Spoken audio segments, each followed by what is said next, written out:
Magandang umaga, Malacanang Press Corps. Muli, welcome sa ating press briefing ngayong March 10. Ngayong Marso, ipinagdiriwang ng buong bansa ang National Women's Month. At noong March 8 naman, ipinagdiwang ng buong mundo ang International Women's Day. Magandang balita ang hatid ng Philippine Commission on Women nang itinalaga nito na pang 25th ang ranking ng Pilipinas globally sa Global Gender Gap Index. Out of 148 countries at ikatlo naman ito sa Asia Pacific noong 2024. Sa pamamagitan ng mga patakaran at inisyatibo na ipinatupad ni Pangulong Ferdinand Marcos Jr. sa tulong ng PCW, patuloy na nangunguna ang Pilipinas sa pag-close ng gender gap, sa pagtuliksa sa gender inequality at sa pag-empower sa mga kababaihan. Good news din ang hatid ng Department of Tourism dahil base sa kanilang pinakahuling tala, nalampasan na natin ang pre-COVID tourism revenues. Ibig sabihin, umabot sa 65.3 billion pesos ang tourism revenues nitong Enero ng kasalukuyang taon. Ayon sa DOT, bumisita ang mahigit kumulang 1,167,908 na turista sa bansa ngayong nakaraang Enero at Pebrero. Inaasahang patuloy ang pagtaas ng ating revenues sa mga susunod na buwan, lalo sa pagpapatupad ng mas maayos na mga proseso patungkol sa immigration. Sa ibang balita, kahit na hindi pa idinedeklara ang pagsisimula ng tag-init o dry season, naitala na ng Pag-asa nitong nakaraang linggo ang pinakamataas na heat index sa bansa ngayong taon. Inaasahan ang pagpapatuloy ng mataas na heat index na aabot sa 40 to 41 degrees Celsius sa Metro Manila at ibang probinsya. Matinding pag-iinit ang payo matinding pag-iingat ang payo ng Pag-asa sa panahong ito para maiwasan ang heat stroke. Para bigyan po tayo ng karagdagang detalye tungkol sa heat index, kasama natin ngayon si Pag-asa Assistant Weather Services Chief at Spokesperson, Ms. Annalisa Solis. Good morning, Ms. Annalisa.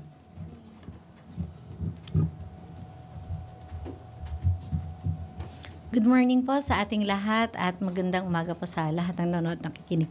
So, hindi pa po officially na dineklara ng Pag-asa or DOST Pag-asa yung panahon ng tag-init.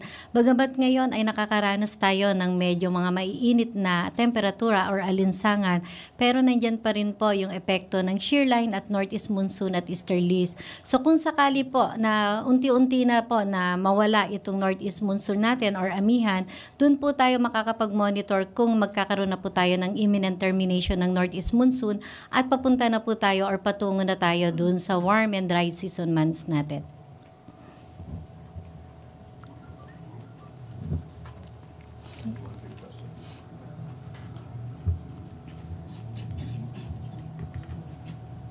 Okay. Okay na. May question? Ay, teka lang po. May question po? Okay, sige po. Question. What kind of summer are we expecting this year? Last year, nagka-El Nino ho tayo. And this year, what kind of extreme temperatures are we expecting? Although makakaranas pa rin tayo ng mas mainit na temperatura, pero kung ikahambing natin last year, mas mainit last year. So mas mainit ang tag-init natin last year kumpara ngayon dahil meron tayong strong El Nino at maraming record-breaking na mga temperature at matataas na heat index.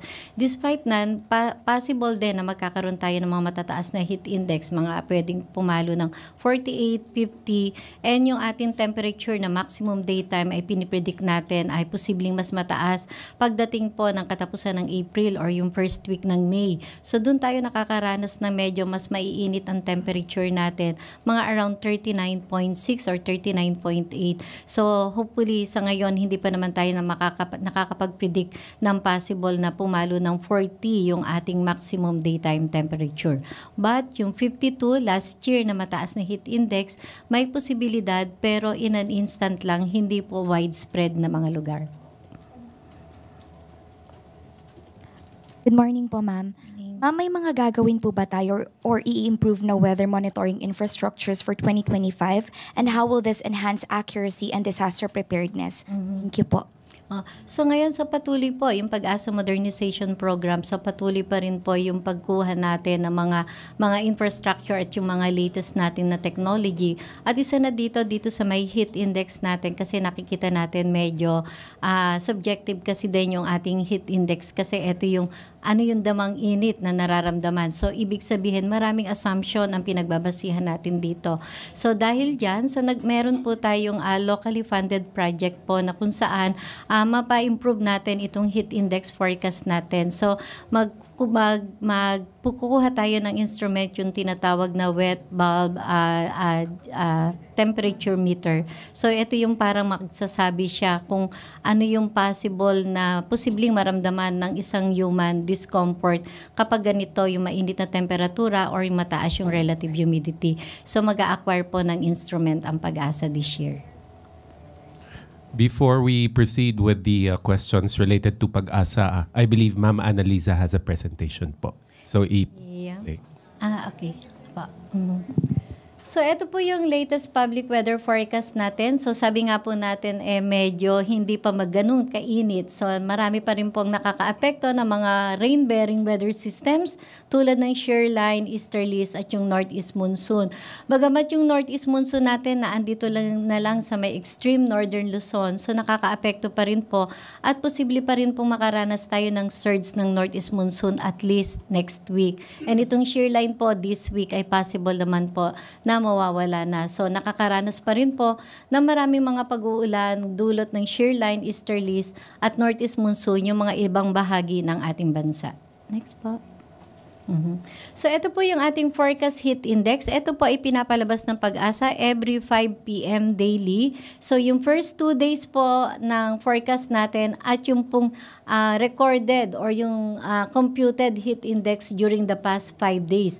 So, nakikita po natin dyan, hindi masyadong matataas ang ating heat index na forecast for the next 2 days except dyan sa may parte ng San Jose Occidental, Mindoro na makakaranas sa mga around 42 yung heat index. At kung titingnan natin during the past 5 days, so mangilan-gilan lamang yung mga lugar na medyo mataas yung heat index na pumapalo from 41 up to 43 yung naandun sa orange shades natin. So unti-unti po kapag nag-terminate na tayo ng northeast monsoon, madadagdagan na itong mga lugar na ito na makakaranas ng mataas na heat index. Next po. Ito po yung forecast ranges ng ating extreme temperature. So, ito yung maximum daytime temperature. Hindi po ito yung tinatawag nating heat index or damang init. So, ito yung natatala o naisusukat ng mga instrumento. We could get as high as more than 39.6 at sabi nga po natin, dyan sa may parte ng Northern Luzon area, particularly dyan sa Cagayan Valley area, nakakapagtala tayo ng mas matataas or maximum daytime temperature. At yan nga po ay sa may pagdating ng Mayo. Next po. So, ito naman po yung mean temperature, yung average ng maximum at minimum temperature, yung nighttime at daytime temperature. Yung mga kulay pink at red shades po, yan po yung mga lugar na posibleng makaranas ng mas mainit kaysa karaniwan, yung kanilang temperaturang mararanasan.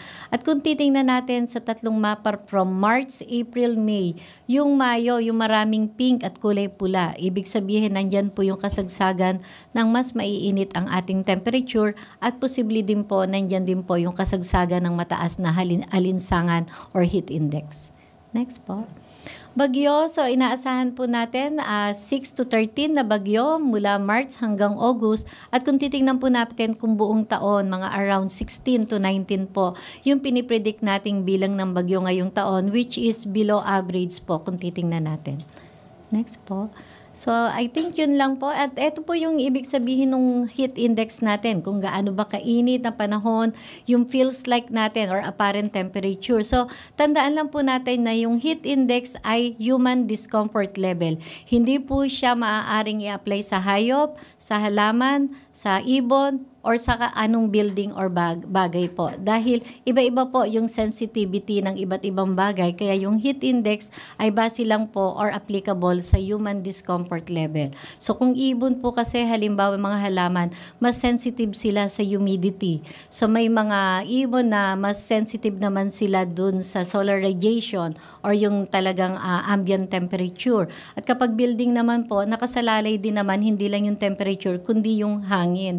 So ibig sabihin po, hindi masusukat na sinasabing heat index kapag sinabing mataas ang pag-asa na mataas ang heat index ng 42, 50, hindi po siya applicable sa hayop, sa halaman, or dun sa building. Sa discomfort level lang po natin na kung saan iba-iba yung assumption natin na ginagamit. So yun po.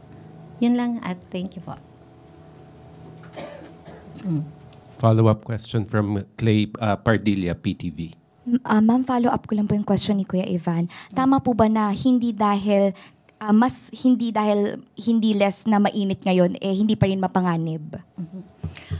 Depende rin kasi yung temperature kasi hindi yung dry bulb temperature, yung tinatawag na temperatura ng hangin at saka po yung tinatawag na relative humidity. So bagamat mababa ang temperatura minsan pero napakataas po naman ng relative humidity. So mataas din po yung alinsangan natin kasi itong relative humidity, ito yung nagbibigay sa atin ng mas dagdag na ramdam na init natin or damang init. So lalong-lalo na po kapag warm and humid, mas mataas po ang ating heat index kaysa warm and dry. Anong ibig sabihin ng warm and dry? When we think of warm and dry, mas maraming kaulapan, mas cloudy, mas maraming moisture ang hawak ng ating atmosphere. Ibig sabihin, kapag nagpawis po tayo, mahihirapan tayong mag-release ng ating pawis.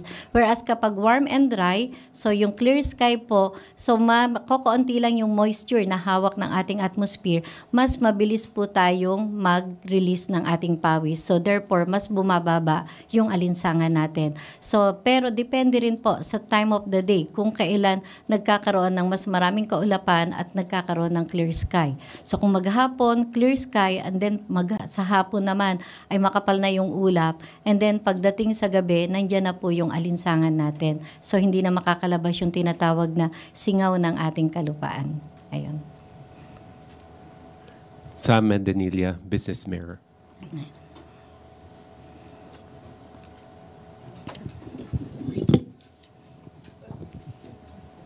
Good afternoon. Good morning, ma'am. Itanong lang po namin kung ano yung possible reason kung bakit below average yung expected nating typhoons to this year compared dun sa previous years.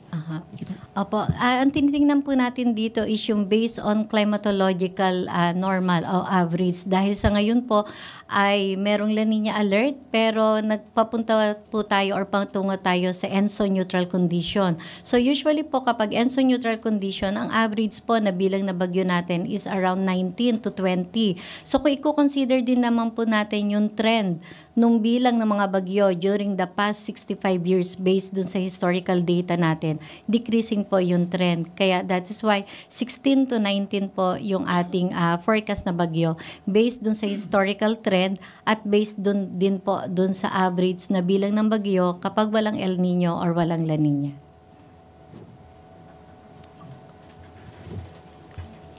Okay na po. No more questions. Okay.